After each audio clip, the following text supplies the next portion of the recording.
Kia ora whānau, I'm mihi ana kia koutou. Welcome to the second of 3 workshop series, exploring systems change and how we make sense of that.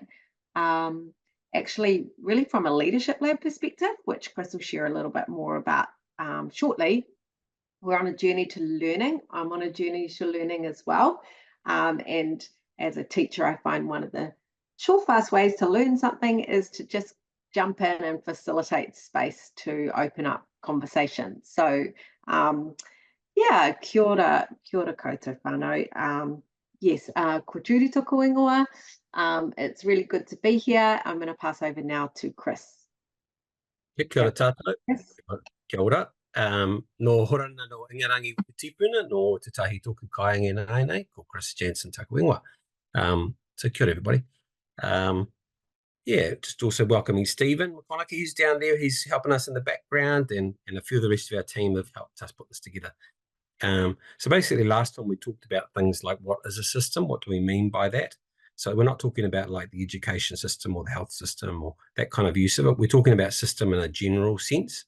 So as in it's a group of individual parts or agents or entities that are interacting together in all sorts of different ways. And they can be small systems like 2 people, you know, that's a system, or it can be massive systems like, you know, the whole of New Zealand or a global system. Often systems are embedded within each other. So they're little ones that go to medium size, that go to big. So that's what a system is. We talked about systems thinking, and systems thinking is really just seeing connections instead of individual parts. So we're trying to unthink separate parts. We're trying to rethink relationships and connections between parts, which create a system. And that's important because we can figure out leverage points and we can figure out unintended consequences because everything's connected. And lastly, we talked about system change, which is how do you shift a system, which is kind of what we all want to do. And shifting a system, Judy started talking about, it's about changing the conditions that the system sits within, because you can't directly tell a system what to do. It just ignores you. So that's what we're going to lead into today. What Stephen's got on the screen there is that there was a 3 webinar series last year with 3 case studies. So those videos are available in the change kete, which Stephen's going to put in the chat. And we're in workshop or webinar 2 today. So Jude, you're going to lead us into the first part. As Chris said, today we're focusing on practicing complexity thinking, or really starting to think about complexity, and that's what we want to focus in on. Many of you may be familiar with the Cynefin frame, and some of you may not have heard of it before. If you are familiar, it's a sense-making framework to understand complicated, simple, and chaotic systems, as well as complexity, and how it all how we think about these things shape the way that we practice. So that's something that we want to start with today, is to look at the Cynefin framework. So Stephen, if you're able to flick to slide 29, we'll make a start there. Thanks. So the Cynefin is a sense-making framework to use when making decisions. There's a lot going on that slide. If you're not familiar with this, we're going to break it down and spend time on this today, and then we're going to look at what it means for our practice when working in systems change. But the Cynefin is a way to look at reality, or to understand or make sense of reality. So you can see that there are 4 different ways, 4 different parts of the system there, but basically they can be broken into two main parts, or 3 main parts. One is ordered, which is like clear and complicated. So they're quite predictable systems. And then you've got one on the other side that are more unordered or more complicated and complex and unclear. And that's the complex and the chaotic. So the idea being that when we understand the system we're in, we can know how to respond. But often when we don't understand, then that becomes like a state of confusion or a state of not knowing, and we'll act in a way that isn't kind of suitable to the particular context that we're in. And I'll soon give some examples about how I found that in my own professional practice. But before I do that, we'll just break this down further. So Stephen, we'll go to slide 30. So I'm just going to break it down a bit more slowly. So the first one we think about is the clear system. And for this one, it is where things are quite simple, predictable, and there's a direct cause and effect interaction. Like, for example, if you're thinking about maybe making your favorite recipe. So if I'm going to bake scones and I use my mum's recipe, then I follow the same recipe every time. It's very predictable and it's simple, and I know that the outcome that I'm going to get, at least in my home with the oven that I use. But that's a kind of basic home example of a clear system. Then there is a complicated system. These are where there's multiple predictable cause and multiple and predictable, and the cause and effect interactions are still clear. What that means is that under a clear system, you have best practice, and under a complicated system, there's good practice. So often this is where you might bring in experts to design something, but you always know what the outcome's going to be. So for example, it could be the design of a car. The outcome is going to be that you will have a car at the end of that design, and you brought in different experts in order to help make that happen. And so once again, it's still a predictable outcome.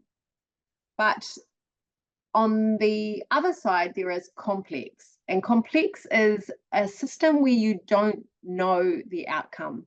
The outcome is unknown, and you can't predict what it's going to be. So there could be lots of there are lots of different unpredictable interactions. If you think about, for example, your home life and family life, it's often where there are interactions around relationships where things can become quite complex. So for example, when you're bringing up a child, that is complex. You can't predict the outcome, but you can create conditions for the right, not the right, but you can create conditions for growth and development to happen, but you're not going to know what the outcome necessarily is. And so that is where we would think of more of a complex system. The final one is a chaotic system. This is where, if you've ever been in a moment of crisis, this is where crises happen. And it is quite, decisions need to be made really quickly, really rapidly. And you, it could be, for example, if you've ever been in an emergency situation like in Christchurch when we had the earthquakes, that was very chaotic. You could no longer control or predict, and there were no effective constraints. So it required really novel practice. You needed to be able to, people needed to be able to act straight away, then sense and then respond, and it was far more unknown. So they're the kind of like four ways of thinking. Within the middle, as I said before, there is this confused state. If you're not sure which system you're in, then you're unlikely to be able to respond in the way that you want. For example, often in work situations, people who like simple, clear, predictable processes will respond to a complex situation by putting processes or protocols into place. There are people that are quite linear and want to jump from a complex scenario into, well, there's one linear response. Let's just jump to that end point, but it doesn't provide the right context for the right thing to emerge. There's quite a lot of information there. So what we're going to do now, Stephen, if you can flick to the next slide, is just pause for a minute. And what I would like you to do is just draw out the framework and on a piece of paper, and then have a think about, just take 2 minutes after you've drawn it out to have a wee think about examples of situations from your own personal or professional lives where you can identify the simple, the complicated, the complex, or even the chaotic. So what we want to do is just take a moment to focus in on the complicated and the complex just for a minute, because often these are the two where it's a little a little less clear. And I'm going to give a couple of workplace scenarios, and then we'll invite you to think about some workplace scenarios for your own as well. After that, Chris is going to go into some of what it means for our own practice. So the two that are most relevant for leaders are these two, the complicated and the complex. I was thinking about examples in my own workplace. Recently, I'm a researcher, and recently I was involved in a research project where we'd put into play a research methodology that was exploring complicated. So it was assuming that the outcome was going to be reasonably predictable. And so what we needed to do was just analyze that context to understand it more.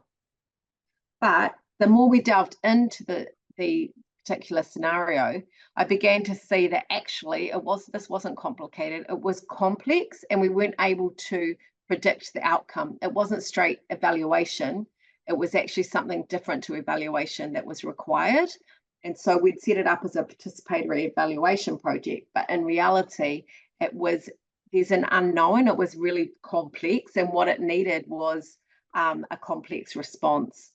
And so that's an example of where things didn't work so well for me. Another work example is when I was setting up an alternative education program. And it was back in the day where there was only one other one in New Zealand. And so there wasn't really a roadmap for it. And I went and visited that one program to see how I could replicate it. And I realized that while there were some principles that could guide what I was going to do, there wasn't any predictable roadmap that I could follow. Something had to emerge, and it would emerge through what we call enabling constraints, or putting into place some constraints that would enable something to emerge. And they were principles really, so it wasn't rules. I couldn't just follow a set of rules and have an alternative education established. I had to think about what were the key principles, what were the enabling patterns that would create the conditions for something good to emerge. For example, employing people who had a really good youth development background was really important. Employing people who understood Te Ao Māori was really important. Those sorts of things. They were like more like principles for guiding how we would shape it. But we had to just give something a go and then adapt it and then give something else a go. So it was very emergent in that regard. So that's a couple of examples from my background, how I found that to be useful to understand the distinction between the two. So we're going to go now into a time where we can have just a time of breakout to reflect on this in our own professional contexts. So you can share with others in the breakout examples from any one of these four, but we invite you to think particularly of understanding some of the nuanced differences between the complicated and complex. Introduce yourself first in the breakout, and then jump into this particular partai, just to share examples of activities you've experienced professionally, which in each of these four areas, focusing in on complicated and complex.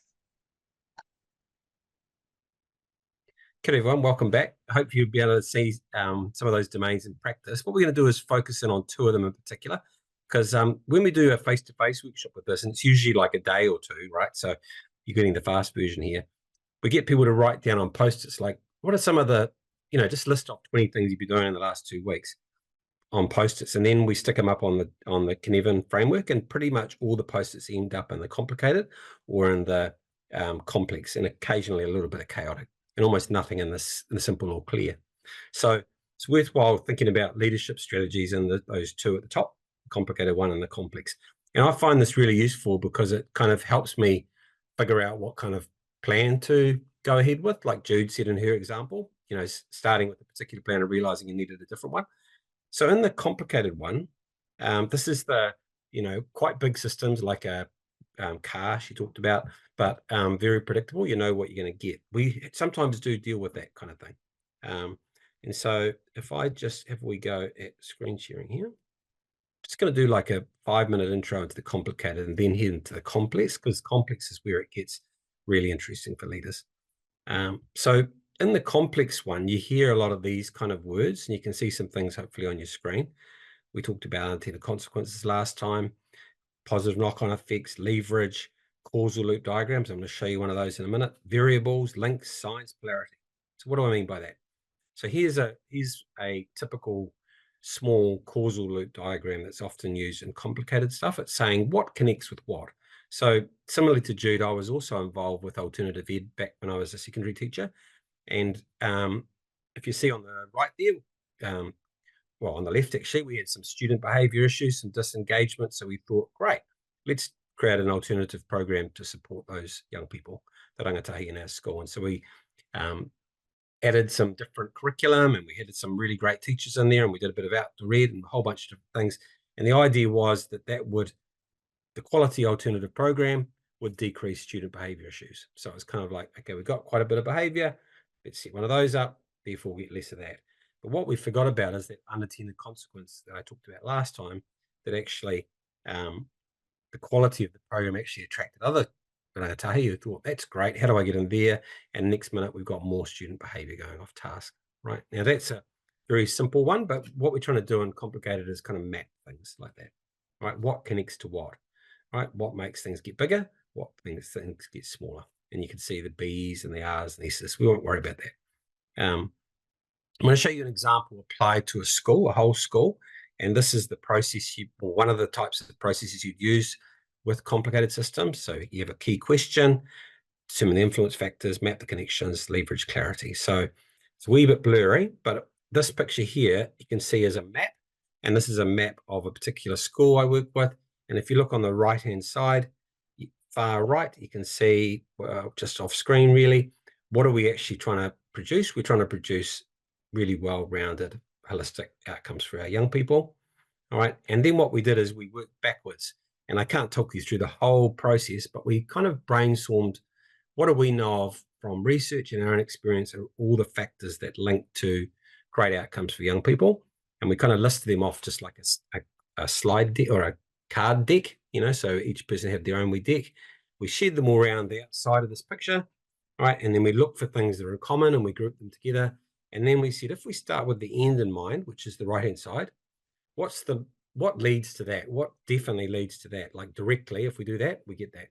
All right. And you can see we worked backwards and pretty much we built this picture in reverse. So starting with the end we want, which is the young people thriving, we work backwards. You can see quality pedagogy. We can see engaged students. We can see good structures and systems.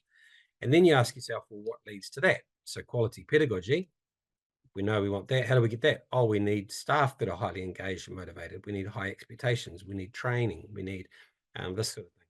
And so basically you continually ask yourself, what leads to that? What leads to that? So you're kind of back mapping backwards from the goal you want all the way back to some of the sort of less connected factors right at the back here. And you can see way over to the left of the drawing, you've got things like decision making and leadership and governance and resourcing and all these kind of things, and community-wide connection. All those things are connected to great outcomes for young people, but most of the ones on the left are not connected directly. They cause something else, which causes something else. Okay, and you can see what we're trying to do here. We're trying to map out cause and effect relationships. And if we can do that, then we can do the last step, which is the red and the green, which is saying, how are those things going in our school at the moment? So green was going pretty well and red was going not so well. And then, you can see like a voting system with the dots. We then were able to identify some areas of what we call leverage. Like if we're going to only pick two things, what could we do? All right. And you can see a bunch of options there, but we chose 2 or 3 of those and they became priorities for the culture of the school. And if we can work on those, because they're connected to the next, we're quite likely to get that outcome. Now, quite cool, quite a cool exercise to do. It's nice to be able to see a whole picture of how it works, but it does assume that things are connected in cause and effect kind of ways. Now, unfortunately, that's just one side of the story. If we go on to the next one, as Judy said, if you think about, I think Jude talked about a family, raising a family. There's plenty of psychology you can read. There's great books.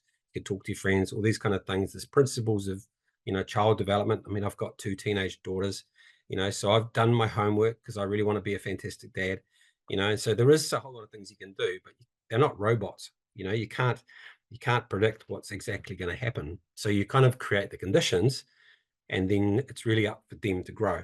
And the more constrain it, the less likely it is to happen. So you're kind of in a wee bit of a dilemma there. And that's what this domain's all about. Now, we're opening up a big Pandora's box here because this area of complexity is a big one, but just going to give you some intro thoughts today.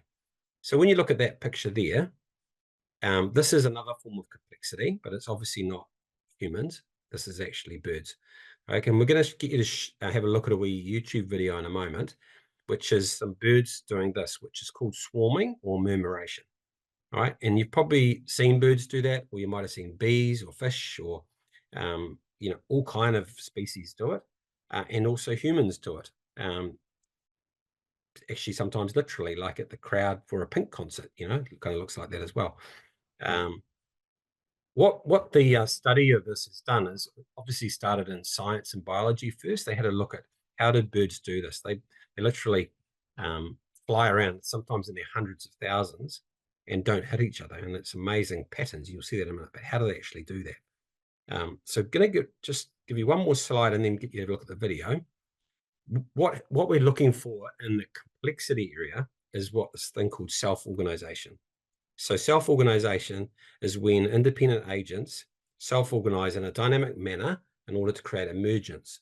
And you probably heard that word before. Emergence is like a new form, right? So we change from one form to another, which is a higher order response. Right now, you'll get to see that now. So I think I stop screen sharing and Stephen will start screen sharing a video.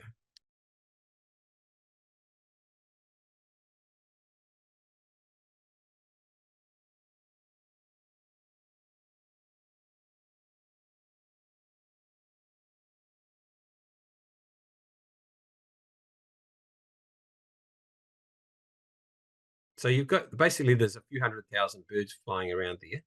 And this is something you've probably seen before. But what I'd love you to know, just think for a moment and use the chat. How do you think birds do this? I mean, look at it. It's pretty beautiful. It's definitely a pattern. But the thing about it, if you've ever seen a murmuration, is the pattern never repeats. Right? So it's patterned behavior, but not like push play and you get that. Right? It's patterned, unpredictable behavior. All right. So anyone want to have a hazard a guess in the chat as to how the birds do this? Now, this took 2 decades for the scientists to work out. So, don't want to rush you. But what do you reckon? Just have a guess. I don't see any responses yet. What do you think? How do birds do this? Because there's no dead birds in the ground. They don't hit each other. Yeah. Come on. What do we got? Any ideas?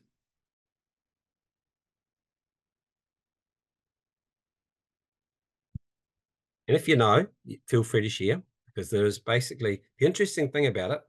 Here we go. John's going for it. All the way from Hong Kong, responding directly to nearby stimulus, but imperfectly. Okay. Kim's got vibrations or changes in the airflow. Nice. And air movement from Barbara. Yep. Okay. Any other thoughts? Simple behavioral rules. Jason, shot. You've read the stuff. So the interesting thing about this, and we're fast forwarding a whole lot of research here, is that scientists assume there must be some kind of intentional leadership factor, like there must be some lead alpha birds in there that are kind of leading the pack, so to speak, like the geese flying in the V formation. So they actually like tagged lots of the species and tried to figure out if there is kind of like this alpha, right? And what they found is that every single time they watched, they did get initiative happening, but it was a different bird every time. So it was interchangeable leadership. There was still leadership happening, but not by one particular big, muscly bird. It was very, very distributed. To fast forward things, basically someone said there about simple rules. They found that, well, for one thing, the birds only did it at a certain time of the day. They only did it at dusk and dawn, and not every day.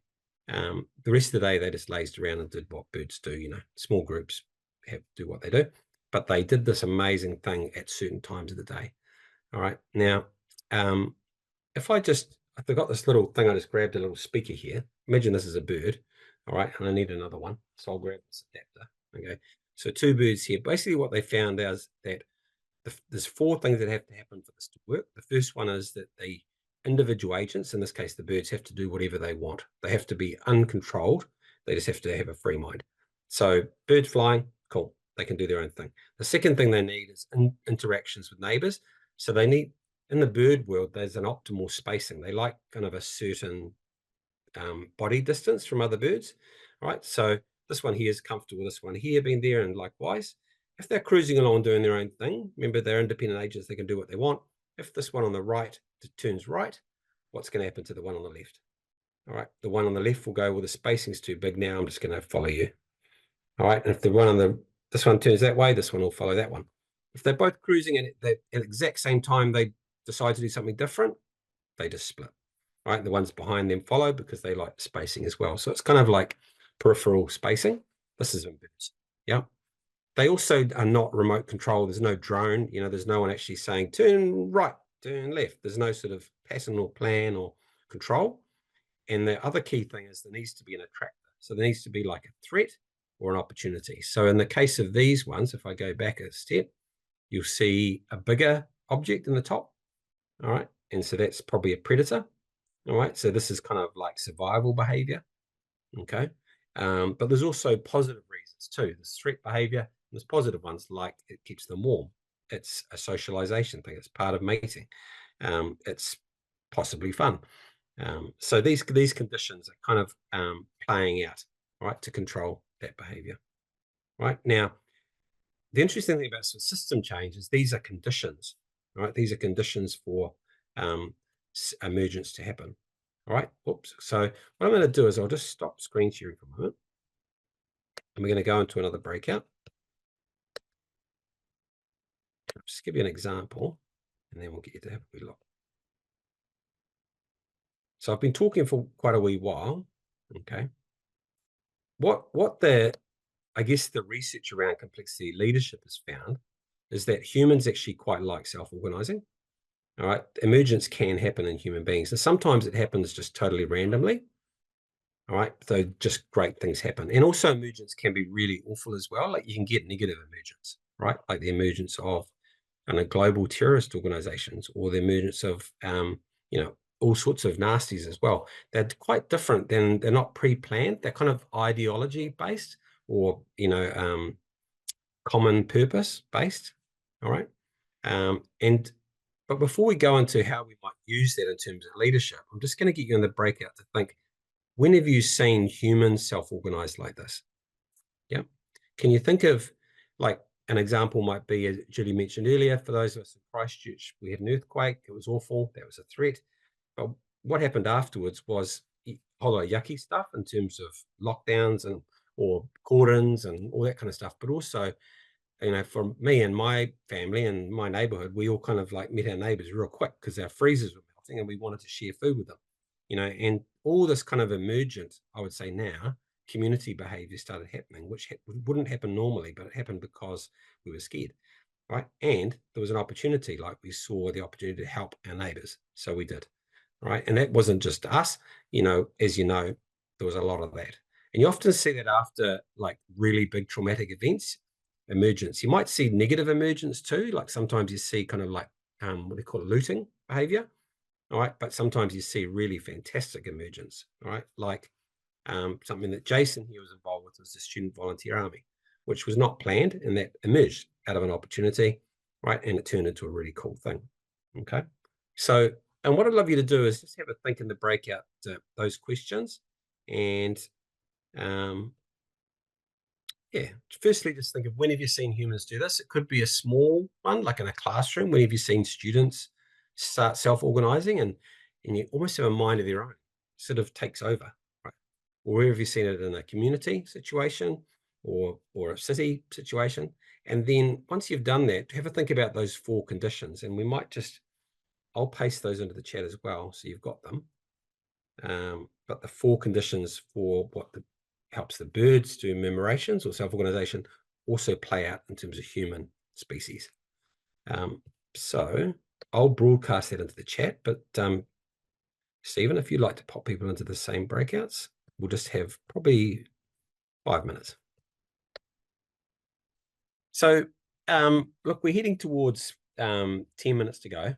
and we've dropped a fair bit of content on you. If you remember, I'm just going to give a couple of examples, but we've come from the idea of Cynefin as a way of sort of analyzing systems. There's 4 different types in that model. We've got how do we look at complicated, which are the real detailed cause and effect ones, which would be great if everything was like that because you know exactly what to do. But pretty much with humans, it's almost never the full story. With human behavior, which all of us are involved with, you're going to end up more in the complex domain a lot of the time. And so the key thing about the complex domain is it's patterned, but it's not, you can't force it, basically. You know, so as a leader, you can't come out and say, hey, welcome to 2024. We're going to have a new culture this year. I mean, you can say that if you like, but it ain't going to do anything. All right. Because culture is a complex behavior. So starting to think a wee bit about what we might do with this, and I might just share a couple of examples for myself, because most of my work is with groups of people, so small and large. All right. It's useful for me as a leader to think about my approach to this needs to be in the complex domain. And if I'm thinking in the complex domain, I can't direct and tell it what to do because it's like a cat, it will just ignore me. All right, you can't say sit, it's not going to do it. But what you can do is you can actually work on the conditions that are holding the system in place and change those conditions. Now, that doesn't mean you're going to get self-organization or emergence, but there's a high chance that it will happen. So it's a bit like the hands that hold the space. You can change those, but you can't control what happens in the space. Because if you think about it, self-organization is self-organization, right? That's people doing what they want to do because they choose to do it, right? No one's going to ever force that to happen. But if we believe this stuff around complexity, we can actually think about these conditions here. So what am I talking about? If you just go on to the next slide, Stephen. It turns out some pretty simple and well-known leadership actions make a big difference.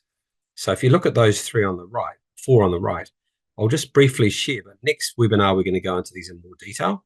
But to give you an example, you're not going to get emergence or its self-organizing behavior unless there's an attractor. All right.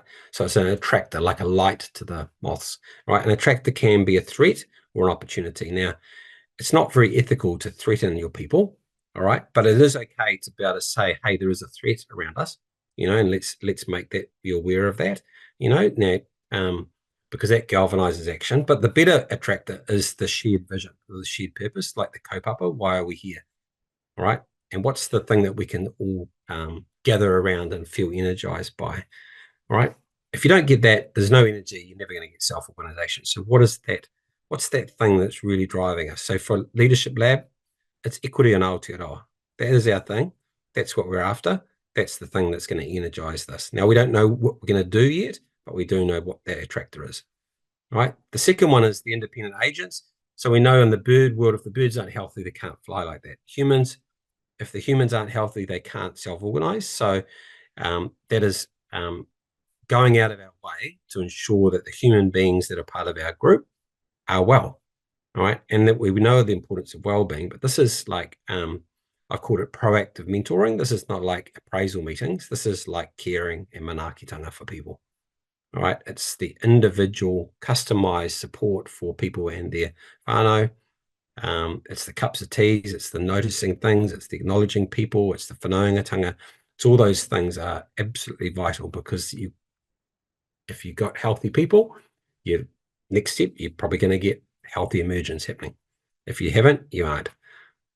The third one is the interaction with neighbors. Now, humans do have spacing that they like, in terms of distance and all that, but we're not talking about physical distance here. We're talking about the interaction between them. So in the human world, it's all about dialogue, kōrero, talanoa. It's basically creating the opportunity for lots and lots of conversations. So a practical example of that is, if you've got a meeting with your group, your team, your school, your organization, don't spend much of that time at all briefing people, all right? Because that's one-way communication. Switch into facilitator mode and have people talking and talking and talking and sharing and talking and changing groups and basically foster interaction and shared learning. Okay. Now we know this. These are not new ideas, right? But we're putting them together in a particular way here. Right. And the last one is the birds aren't going to be controlled by something. So equally, the humans in your team, organization, school, are not going to self-organize if they're feeling controlled. Now, it doesn't mean create anarchy and say, oh, well, you do whatever you like then, but it's basically letting out the distributing power and decentralizing bit by bit. All right. And I've learned the hard way that if you do that too quick, it actually makes it dangerous for people. So you do it progressively and carefully, but you are always working to distribute power. Yeah, and distribute things. And to give you 2 quick examples, and then we'll just open the floor. So Judy and I and Stephen are in Leadership Lab. You know, we're a group of about 60 of us that choose to work together. We don't have a building, you know, but we've worked really, really hard to create emergence. And a lot of the things that Leadership Lab now does, and you may see some of them pop up on socials or etc., were not pre-planned. Like, we didn't know what the answer was going to be. We just focused on creating the conditions around things that we believe in, which is the attractor. All right, lots and lots of proactive mentoring, lots of interaction, shared learning, lots of distributed power, and not surprisingly to me now, great things have popped out. All right, and you end up sort of like more nurturing this garden, right? It becomes like a gardening and cultivation kind of feeling. All right, on a bigger level, like where I am here in Ototahi, you know, we've got 33 secondary schools, right? 10 years ago, they didn't work together much. These days, they do. Did that happen by magic? No, it did not. All right. What a whole bunch of people did is work together to put in the conditions to create really emergent behavior within the secondary schools, to the point now where we're, you know, there's a relationship between the schools in terms of sharing, in terms of gathering together, in terms of cross-pollinating ideas that we wouldn't have believed was possible 10 years ago. All right. Now, it obviously took a while, probably took about 5 years to get really, really see a big change there. But you could have looked at it at the beginning and thought it was a bit hopeless. All right. But actually, we've seen massive emergent behavior change. Right. But it's not a magic wand and sort of accidental. It's very thought through from a leadership perspective.